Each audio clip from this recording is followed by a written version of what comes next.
This video ay gagawa nga tayo ng RA. Ayan, so gagamit tayo dito ng empty plastic bottles. Ikakat natin dito sa taas. Yung isa naman dito sa baba. So yan yung ating gagamitin. Kumbaga yung taas nito, tapos yung baba naman ng isa. Tapos ganito na siya pag naikat.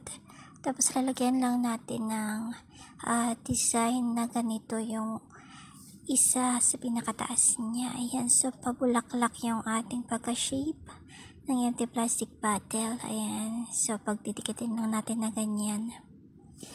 And next, gagawin natin dito ay kukuha tayo ng clay. So gumamit ako dito ng kulay blue na clay. Ayan, ididikit lang natin dito sa empty plastic bottle yung ating clay. Ayan, so dapat pantay yung ating pagkakadikit. Tapos gagawa tayo dito ng round. So ito yung ating gagawing pinto ng ating house clay. Ayan, pagkatapos kukuha tayo ng kulay white, papahaba lang natin na ganyan. Tapos ito yung papalibot natin doon sa ating ginawang round. Ayan, para maganda siya. Ilalagay lang natin dito sa gilid niya, pag ganyan, yung ating pagkakalagay. Yan. Tapos ikakat natin sa dulo para masakto lang yung ating mailalagay. And next is, kuha naman tayo ng yellow. Ayan. So same pa rin, i-shape natin ng pahaba ito. Ayan. Shape lang natin na ganyan. Pagkatapos, ilalagay din natin dito sa gilid niya, sa tabi ng kulay white. Ayan. Tapos lalagyan din natin doon sa may gitna. Ayan, ganyan lang siya. Yan yung ating pintuan. And then next, na gagawin natin, kukunin natin yung pinakataas. Ayan. So, kukuha din tayo dito ng kulay clay. So, gagamit tayo ng kulay pink. Yan, nilalagay lang natin dito. I-shape lang natin na ganyan. Ayan. So, mas madali na itong sundan kasi kapag meron siyang pattern na ididikitan na lang natin, mas madali siya. Kumbaga, hindi din siya matutumba or yuyuko. Yan. And then next, pati yung dito sa taas niya is kukoveran natin ng kulay pink. Ayan na siya. Tapos lalagyan din natin ito ng pabintana. So round din yung aking ginawa dyan. Ayan.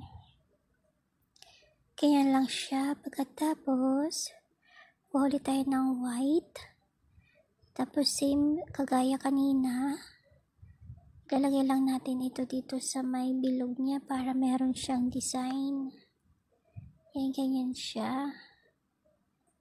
Ganun lang siya kadali gawin. Yan. Then, kukuha ulit tayo na yan siya. Lagyan natin ng konting design na ganyan. And then, kukuha tayo ulit ng kulay yellow. Ganun pa rin. I-round lang din natin ito. Tapos, ilalagay natin sa gilid niya. Yan, ganyan siya. Tapos, lalagyan din natin ito sa bandang gitna. Yan. Ayusin lang natin.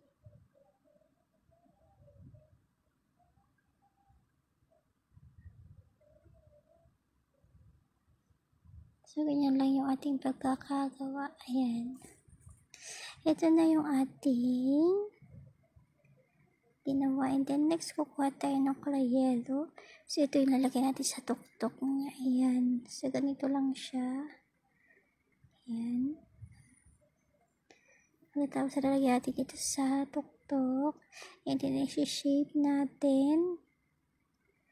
Isi-shape lang natin na ganito. Ayan, ganyan lang siya. Shape natin na ganyan. And then next, kumuha ko dito ng ilaw. Pailaw siya na ganyan. Ayan. So, ilagay natin dito para magkaroon siya ng ilaw doon sa loob. Ayan.